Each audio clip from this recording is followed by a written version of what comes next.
नमस्कार दोस्तों, तो स्वागत है एक बार फिर से हमारे चैनल टीच वेब में। आज है 11 अक्टूबर और आज हम 11 अक्टूबर के करंट अफेयर्स को कवर करने वाले हैं, जो कि आपके एग्जाम पर्सपेक्टिव से बहुत ही इंपॉर्टेंट होने वाले हैं। तो आप वीडियो में अंत तक बने रहें। वीडियो शुरू करने से पहले अगर आपने हमारे चैनल को सब्सक्राइब नहीं किया है, तो जाके सब्सक्राइब करें और बेल आइकन को प्रेस करें ताकि हमारी आने वाली अपडेट आप तक सबसे पहले पहुंचे। तो आइए शुरू करते हैं बिना किसी देरी के।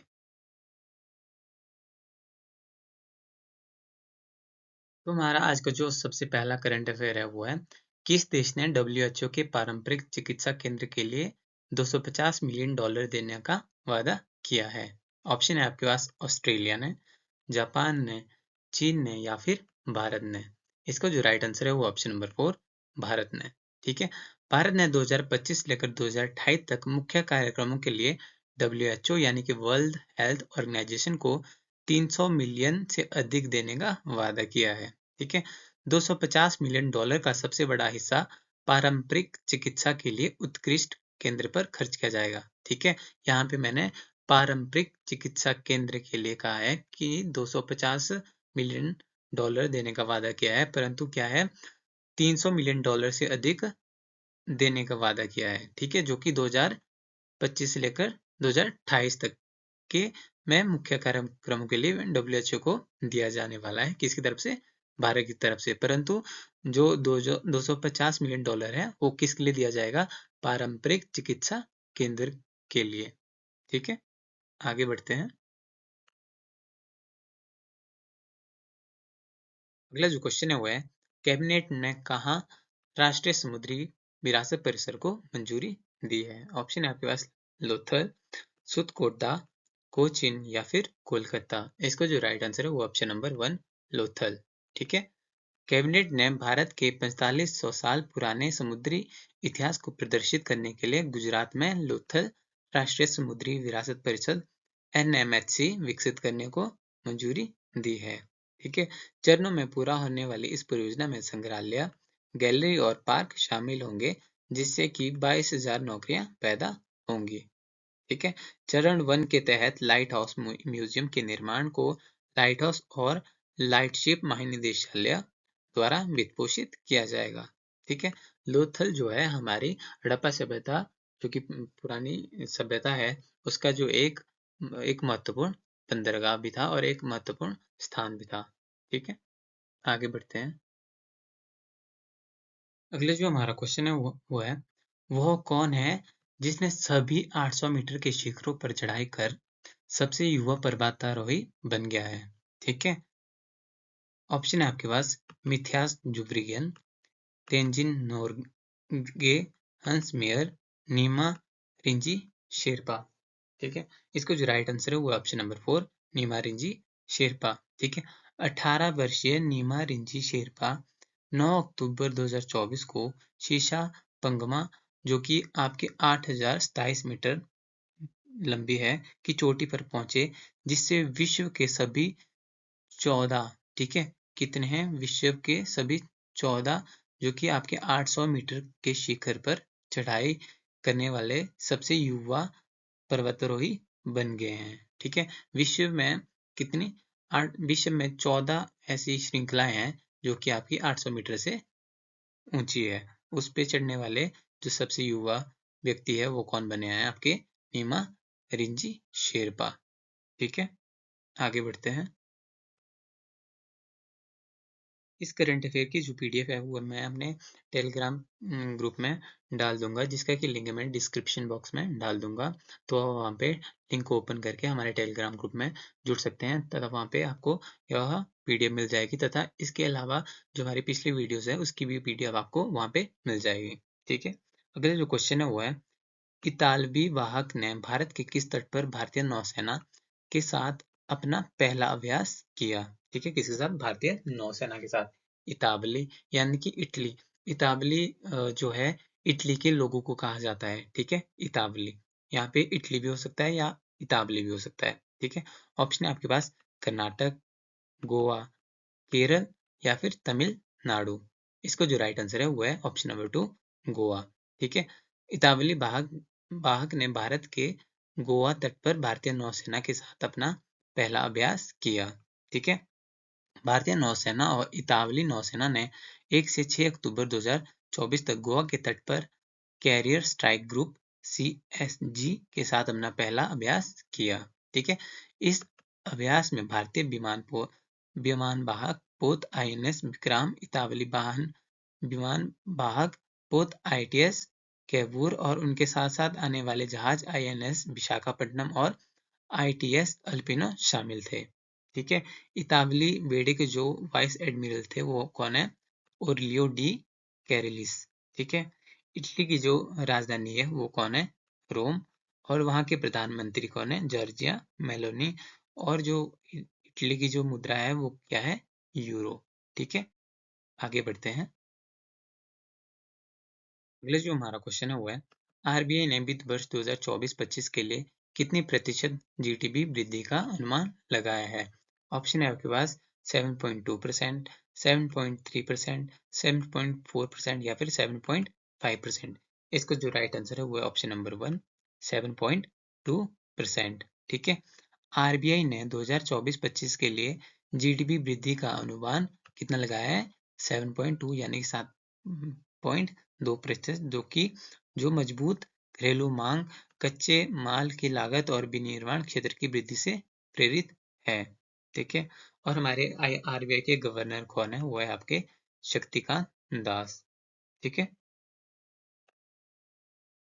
अगला जो हमारा क्वेश्चन है वो है, INS यानी कि इंडियन नेवल सर्विस तलवार IBSAMR 8 में शामिल होने के लिए किस देश में पहुंचे?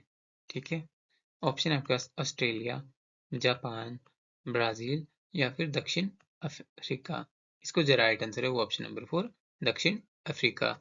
INS तलवार भारत, ब्राजील और दक्षिण अफ्रीका के साथ संयुक्त नौसेना अभ्यास के लिए IBSAMAR यानी कि India, Brazil, south Africa maritime 8 में भाग लेने के लिए साइमन टाउन पहुंचे, जो कि आपके दक्षिण अफ्रीका में है। ठीक है, INS तलवार को 18 जून 2003 को कमीशन किया गया था। यह पश्चिमी नौसेना कमान के तहत भारतीय नौसेना के पश्चिमी बेड़े मुंबई का हिस्सा है। कौन? INS तलवार। ठीक है, और जहाज के कप्तान जो INS तलवार जहाज के कप्तान कौन है? वो है जीतू जॉर्ज। ठीक है, और जो दक्षिण अफ्रीका के राष्ट्रपति का क्या नाम है? Cyril Ramaphosa. और राजधानी क्या क्या है? दक्षिण अफ्रीका में कितनी राजधानियां हैं? 3 राजधानियां हैं, जो कि आपकी अलग अलग सेवाएं वहां पे प्रदान की जाती है। जैसे पहली आपकी पिटोरिया, जहाँ पे जो कि प्रशासनिक राजधानी है, केप टाउन जो कि आपकी विधायी राजधानी है, और ब्लैमफोंटेन जो कि आपकी न्यायिक राजधानी है। ठीक है, और दक्षिण अफ्रीका की जो मुद्रा है वो है दक्षिणी अफ्रीका रैंड। ठीक है, आगे बढ़ते हैं। अगला जो हमारा क्वेश्चन है वो है, रेलवे अवसंरचना विकास के लिए राइट्स यानी कि rail India technical and economic service ने किस देश रेल के साथ समझौता किया? ऑप्शन है आपके पास संयुक्त अरब अमीरात, बांग्लादेश, श्रीलंका या फिर नेपाल। इसका जो राइट आंसर होने वाला है वो ऑप्शन नंबर 1, संयुक्त अरब अमीरात। राइट्स लिमिटेड यानी कि rail India technical and economic service ने यूएई में रेलवे के बुनियादी ढांचे और सेवाओं के विकास में सहयोग बढ़ाने के लिए एतिहाद रेल, जो कि यूएई की रेलवे है, कौन है? एतिहाद रेल के साथ एक समझौता ज्ञापन पर हस्ताक्षर किए। ठीक है, इस समझौते ज्ञापन पर राइट्स के CMD राहुल मित्तल और एतिहाद रेल के CEO शादी मलिक ने हस्ताक्षर किए। यह समझौता ज्ञापन रोलिंग स्टॉक की आपूर्ति और पट्टे परामर्श, परियोजना प्रबंधन और संचालन पर केंद्रित है। इसमें दक्षता में सुधार के लिए रेल गलियारों की क्षमता विश्लेषण शामिल है। ठीक है, तो रेलवे विकास अवसंरचना के लिए राइट्स ने किस देश के साथ समझौता किया? वो है आपके संयुक्त अरब अमीरात के साथ। ठीक है, आगे बढ़ते हैं। अगला जो हमारा क्वेश्चन है वो है, प्रधानमंत्री मोदी कहाँ आसियान भारत पूर्वी एशिया शिखर सम्मेलन में भाग लेंगे? आसियान यानी कि association of south east Asia nation, जिसमें कि आपकी कितनी कंट्रीज है? जिसमें आपकी 10 कंट्रीज है, ठीक है, जिसमें Vietnam, Philippines, Myanmar, Laos, Cambodia, Indonesia, Thailand, Singapore, Burma और मलेशिया शामिल है, ठीक है। तो कहाँ होने वाला है ये? बाली, मनीला, लाओस या फिर सिंगापुर, ठीक है। इसका जो ऑप्शन राइट ऑप्शन है वो है लाओस, ठीक है। प्रधानमंत्री मोदी लाओस में एशियान भारत पूर्वी एशिया शिखर सम्मेलन में भाग लेंगे, ठीक है। प्रधानमंत्री मोदी 21वें एशियान भारत शिखर सम्मेलन और 19वीं पूर्वी एशिया शिखर सम्मेलन के लिए वियत यानी लाओस का दौरा करेंगे। लाओस की राजधानी का नाम क्या है? वियत यानी, ठीक है। यह उनका 10वां एशियान भारत शिखर सम्मेलन होगा, जहां नेता भविष्य के लिए एशियन भारत संबंधों की समीक्षा और योजना बनाएंगे, ठीक है। जो एशियन का मुख्यालय कहाँ पे है? जकार्ता, जो कि इंडोनेशिया में है, और इसकी स्थापना कब हुई है? 8 अगस्त 1967 को, ठीक है। तो कहाँ पे प्रधानमंत्री मोदी एशियन भारत पूर्व शिखर एशिया शिखर सम्मेलन में भाग लेंगे? वो ऑप्शन नंबर 3 लाओस, ठीक है। अगले जो हमारा क्वेश्चन है वो है 38वें राष्ट्रीय खेल का आयोजन कहाँ किया जाएगा, ठीक है। ऑप्शन है आपके पास हिमाचल प्रदेश, उत्तर प्रदेश, उत्तराखंड या फिर बिहार। इसको जो राइट आंसर है वो ऑप्शन नंबर 3 उत्तराखंड में, ठीक है। राष्ट्रीय खेलों का 38वां संस्करण 28 जनवरी से लेकर 14 फरवरी 2025 तक उत्तराखंड में आयोजित किया जाएगा, जिसकी घोषणा किसने की है? भारतीय ओलंपिक संघ ने, आईओए ने। जो आईओए यानी कि भारतीय ओलंपिक संघ के अध्यक्ष कौन है? पीटी उषा है, ठीक है। आगे बढ़ते हैं। अगला जो क्वेश्चन है वो है आरबीआई ने यूपीआई लाइट वॉलेट की सीमा बढ़ाकर कितने रुपए करने का प्रस्ताव दिया है? ऑप्शन आपके पास 500 रुपए और 2000 रुपए, 1000 रुपए और 3000 रुपए, 1000 रुपए और 4000 रुपए, 1000 रुपए और 5000 रुपए। इसको जो राइट आंसर है वो ऑप्शन नंबर 4 1000 रुपए और 5000 रुपए। आरबीआई ने यूपीआई लाइट के जरिए लेन-देन की सीमा बढ़ाकर 1000 रुपए और वॉलेट की सीमा बढ़ाकर 5000 रुपए करने का प्रस्ताव दिया है, जो कि वर्तमान में यूपीआई लाइट के जरिए लेन-देन की सीमा कितनी है? 5000 रुपए और 2000 रुपए है, ठीक है। यूपीआई पे की सीमा 5000 से बढ़ाकर 10,000 हो गई है और अब 12 भाषाओं में भी उपलब्ध है, ठीक है। तो आरबीआई ने यूपीआई लाइट वॉलेट की सीमा कितने बढ़ा दी है? बढ़ाने का प्रस्ताव दिया है 1000 रुपए से लेकर 5000 रुपए तक, ठीक है। आगे बढ़ते हैं। अगला जो क्वेश्चन है वो है उत्तर कोरिया ने किस देश के साथ सभी सड़क और रेल संपर्क काट दिए हैं? ठीक है, ऑप्शन है आपके पास चीन, रूस, दक्षिणी कोरिया या फिर जापान, ठीक है। इसका जो राइट आंसर है वो ऑप्शन नंबर 3 दक्षिणी कोरिया। उत्तर कोरिया ने दक्षिण कोरिया के साथ सड़क और रेल संपर्क पूर्णतः समाप्त करने की घोषणा की है और सीमा के अपने हिस्से को मजबूत करने की योजना बनाई है। कोरियाई पीपल्स आर्मी ने कहा कि यह कदम दक्षिणी सीमा पर युद्ध के बढ़ते खतरे के प्रत्युत्तर में उठाया गया है। यह निर्णय उत्तर और दक्षिण कोरिया के बीच पहले से ही बढ़ते तनाव को और बढ़ा देता है, जिससे शत्रुता में उल्लंघनीय वृद्धि होती है, ठीक है। उत्तर कोरिया के जो प्रधानमंत्री है वो कौन है? किम टोंग एन, और वहाँ की राजधानी है प्योंगयांग, किसकी? उत्तर कोरिया की, और मुद्रा क्या है? उत्तर कोरियाई वोन की, ठीक है। यहाँ मैं थोड़ा सा आपको डिटेल में समझाता हूँ, ठीक है। ये जो आपका है, ये आपका एशियाई महाद्वीप है, ठीक है, जहाँ पे आपका ये प्यारा इंडिया है और यहाँ पे चीन और यहाँ पे नॉर्थ कोरिया और यहाँ पे साउथ कोरिया। दूसरे वाले पेज में आप देख सकते हैं, यहाँ पे जो नॉर्थ कोरिया और साउथ कोरिया है, ठीक है। तो नॉर्थ कोरिया ने अपने जो जितने भी रेल मार्ग और सड़क मार्ग जो साउथ कोरिया के साथ है, उनको क्या कर दिया है? काट दिया गया है, क्योंकि साउथ कोरिया में जो है युद्ध का खतरा बन रहा है, ठीक है। जिसके कारण नॉर्थ कोरिया ने क्या है, अपने जो भी सड़क मार्ग और रेल मार्ग है, उन्हें सभी काट दिया है, ठीक है। नॉर्थ कोरिया अपनी सीमा चीन और किसके साथ? रशिया के साथ साझा करता है, ठीक है। तो उस क्वेश्चन का जो राइट आंसर था वो है साउथ कोरिया के साथ, ठीक है। नॉर्थ कोरिया ने साउथ कोरिया के साथ अपने रेल मार्ग और सड़क मार्ग जो है काट दिए हैं। ठीक है, आगे बढ़ते हैं। अगला क्वेश्चन है हमारा, विश्व मानसिक स्वास्थ्य दिवस कब मनाया जाता है? ऑप्शन है आपके पास 8 अक्टूबर, 9 अक्टूबर, 10 अक्टूबर या फिर 11 अक्टूबर को। इसका जो राइट आंसर है वो ऑप्शन नंबर 3, 10 अक्टूबर को। ठीक है, विश्व मानसिक स्वास्थ्य दिवस मानसिक स्वास्थ्य देखभाल पहलों के प्रति जागरूकता बढ़ाने और उनका समर्थन करने के लिए विश्व स्तर पर मनाया जाता है। 2024 की जो थीम है वो है कार्यस्थल पर मानसिक स्वास्थ्य को बढ़ावा देने के लिए सहायक सहायक और सुरक्षा कार्य वातावरण बनाने पर जोर देता है। ठीक है, विश्व मानसिक स्वास्थ्य दिवस की शुरुआत 1992 में हुई थी। इसकी शुरुआत किसने की थी? World federation for mental health WFMS ने की थी।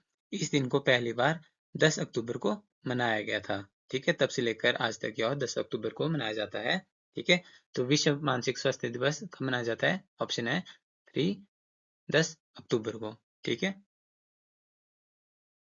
अगला क्वेश्चन है, दूसरा सेना कमांडर सम्मेलन 2024 कहाँ शुरू हुआ? ऑप्शन है आपके पास त्रिपुरा, अरुणाचल प्रदेश, असम या फिर सिक्किम। इसका जो राइट आंसर है वो ऑप्शन नंबर 4, सिक्किम में। ठीक है, 2024 के सेना कमांडो के सम्मेलन का पहला चरण हाइब्रिड मोड पर सिक्किम के गंगटोक में आयोजित किया जा रहा है। ठीक है, रक्षा मंत्री राजनाथ सिंह उभरती सुरक्षा चुनौतियों पर नेतृत्व को संबोधित करेंगे। सम्मेलन का दूसरा चरण कहाँ पे होगा? 28 से 29 अक्टूबर को दिल्ली में होगा, जिसमें उभरते भू-राजनीतिक परिदृश्य में सैनिक के लिए कल्याणकारी उपायों पर ध्यान केंद्रित किया जाएगा। ठीक है, तो दूसरा सेना कमांडर सम्मेलन 2024 कहाँ शुरू होगा? सिक्किम के गंगटोक में आयोजित किया जा रहा है, जिसका पहला चरण सिक्किम में और दूसरा चरण कहाँ पे होगा? दिल्ली में होगा। ठीक है, आगे बढ़ते हैं। अगला जो हमारा क्वेश्चन है वो है, 44वां और 45वां आसियान शिखर सम्मेलन कहाँ शुरू हुआ? ऑप्शन है आपके पास बाली, मनीला, लाओस या फिर सिंगापुर। इसका जो राइट आंसर है वो ऑप्शन नंबर 2, मनीला में। ठीक है, लाओस द्वारा आयोजित 44वें और 45वें आसियान शिखर सम्मेलन की शुरुआत लाओस के राष्ट्रपति थुंगलाउन सियोलित द्वारा शांति पर जोर दिए जाने पर हुई। इसकी जो थीम है वो है ASEAN enhancing connectivity and resilience. ठीक है, जिसका उद्देश्य चुनौतियों के प्रत्युत्तर में क्षेत्र एकीकरण और लचीलेपन को मजबूत करना है। ठीक है, जो आपके लाओस के राष्ट्रपति है वो कौन है? थुंगलाउन सियोलित। ठीक है, और वहाँ की राजधानी है वियंतियाने। और जो लाओस की मुद्रा है वो है लाओन्तियन कीप। ठीक है, क्या है मुद्रा? लाओन्तियन कीप। ठीक है, आगे बढ़ते हैं। आज के हमारे करंट अफेयर का जो अंतिम क्वेश्चन है वो है, केंद्र सरकार ने कर हस्तांतरण के तहत कितने करोड़ रुपए से अधिक जारी किए हैं? ठीक है, ऑप्शन है आपके पास 1.76 लाख करोड़ रुपए या फिर 1.77 लाख करोड़ रुपए या फिर 1.78 लाख करोड़ रुपए या फिर 1.79 लाख करोड़ रुपए। ठीक है, इसका जो राइट आंसर है वो है ऑप्शन नंबर 3, 1.78 लाख रुपए करोड़। ठीक है, केंद्र सरकार ने राज्य सरकारों को कर हस्तांतरण के रूप में 1.78 लाख करोड़ रुपए से अधिक जारी किए हैं। ठीक है, उत्तर प्रदेश को सबसे अधिक कितने? 11,962 करोड़ रुपए मिले। उसके बाद बिहार और मध्य प्रदेश को मिले हैं। इस कदम का उद्देश्य विकास और कल्याण संबंधी व्यय में तेजी लाने में राज्यों की क्या है? सहायता करना है।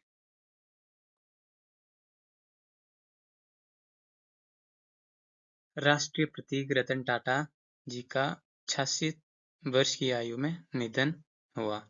ठीक है, भारत के सबसे बड़े समूह में से एक टाटा सन्स के चेयरमैन रतन टाटा का 86 साल की उम्र में निधन हो गया था। उनका जो जन्म था वो 28 दिसंबर 1937 को हुआ और उनकी मृत्यु 9 अक्टूबर 2024 को हुई। ठीक है, उन्होंने 1990 से लेकर 2012 तक टाटा समूह और टाटा सन्स के अध्यक्ष के रूप में कार्य किया। ठीक है, और उन्होंने 1996 में दूरसंचार कंपनी टाटा टेली सर्विस की स्थापना की। 2004 में उन्होंने प्रतिष्ठित ब्रिटिश कार ब्रांड जगुआर और लैंड रोवर का अधिग्रहण किया। ठीक है, 2000 में उन्हें पद्म भूषण और 2008 में उन्हें पद्म विभूषण से सम्मानित किया गया।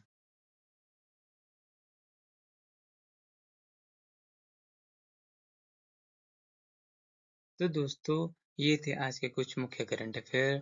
अगर आपको वीडियो अच्छी लगी हो तो आप वीडियो को लाइक भी कर सकते हैं और डेली करंट अफेयर देखने के लिए आप हमारे चैनल को सब्सक्राइब भी कर सकते हैं। ठीक है, तो आज के करंट अफेयर सेशन यहीं पे समाप्त होता है। मिलते हैं नेक्स्ट वीडियो में, तब तक के लिए धन्यवाद। जय हिंद, जय भारत।